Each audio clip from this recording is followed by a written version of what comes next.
శ్రీమాత్రే నమః. ఈ వీడియోలో మనం శ్రీ పద్మావతి అమ్మవారు కొలువైన తిరుచానూరులో కార్తీక బ్రహ్మోత్సవాలు పురస్కరించుకొని గజవాహన సేవను దర్శించుతాం. అలాగే తిరుచానూరు ఆలయ విశిష్టతను తెలుసుకుందాం. తిరుచానూరు శ్రీ పద్మావతి అమ్మవారి కార్తీక బ్రహ్మోత్సవాలలో భాగంగా 5వ రోజు గురువారం రాత్రి శ్రీ పద్మావతి అమ్మవారి గజవాహనంపై ఊరేగి భక్తులను కటాక్షించారు. అశ్వాలు, వృషభాలు, గజరాజులు కదులుతుండగా వెనుక మంగళ వాయిద్యాలు మరియు భక్తుల కోలాటాల నడుమ అమ్మవారి ఊరేగింపు కొనసాగింది. రాత్రి 7 గంటలకు వాహన సేవ ప్రారంభమయ్యింది. అడుగడుగున భక్తులు కర్పూర హారతులు సమర్పించి అమ్మవారిని సేవించుకున్నారు.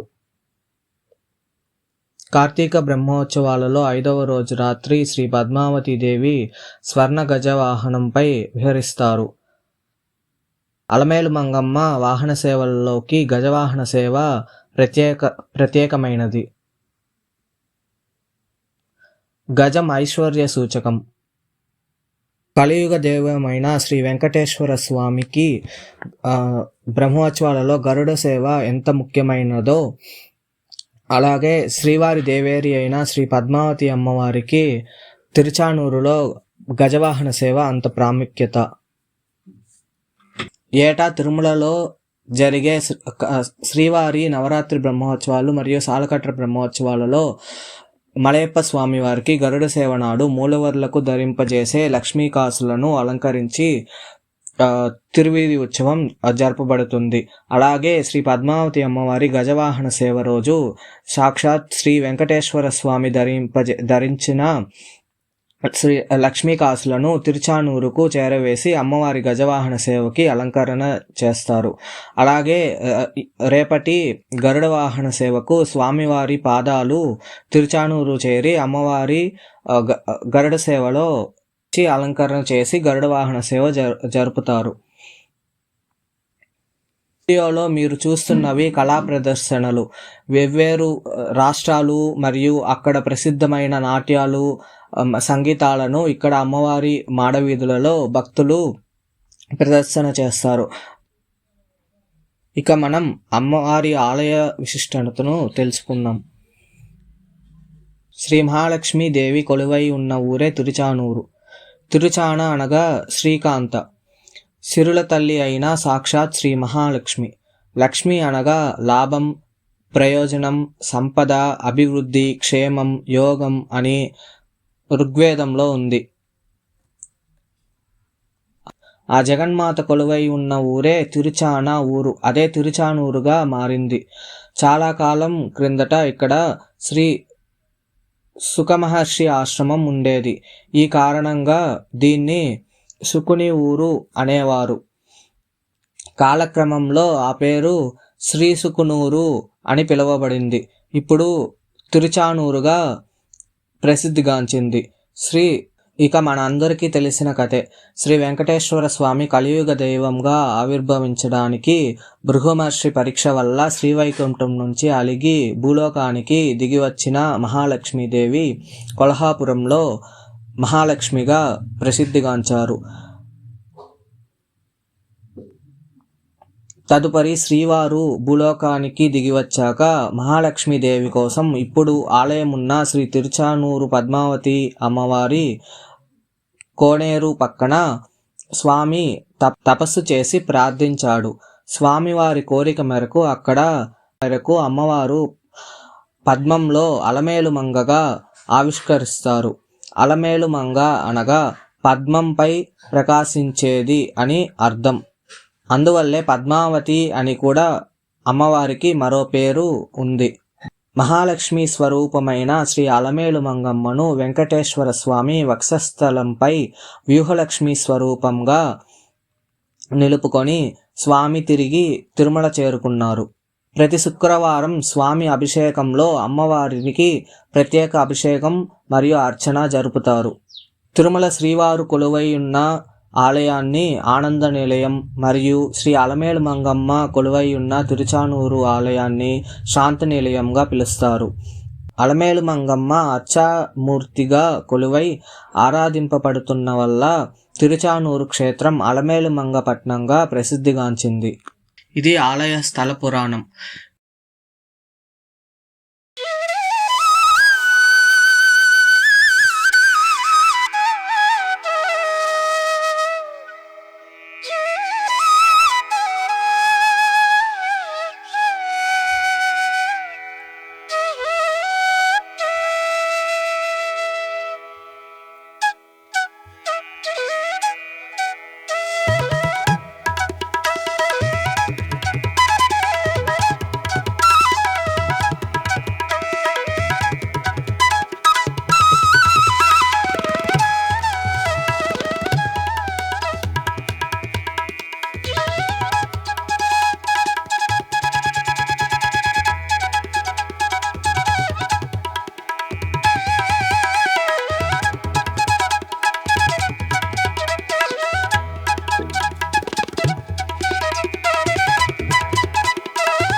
ఇక కార్తీక బ్రహ్మోత్సవాలను పురస్కరించుకొని టీటీడీ ప్రత్యేక పుష్ప ప్రదర్శన ఏర్పాటు చేశారు. ఇందాక మనం విన్న కథలో భృగు మహర్షి పరీక్ష వల్ల అమ్మవారు భూలోకానికి వచ్చిన కథని ఇక్కడ విగ్రహ రూపాల్లో ఆవిష్కరించారు.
అమ్మవారి కార్తీక బ్రహ్మోత్సవాలు పంచమీ తీర్థంతో పూర్తవుతాయి.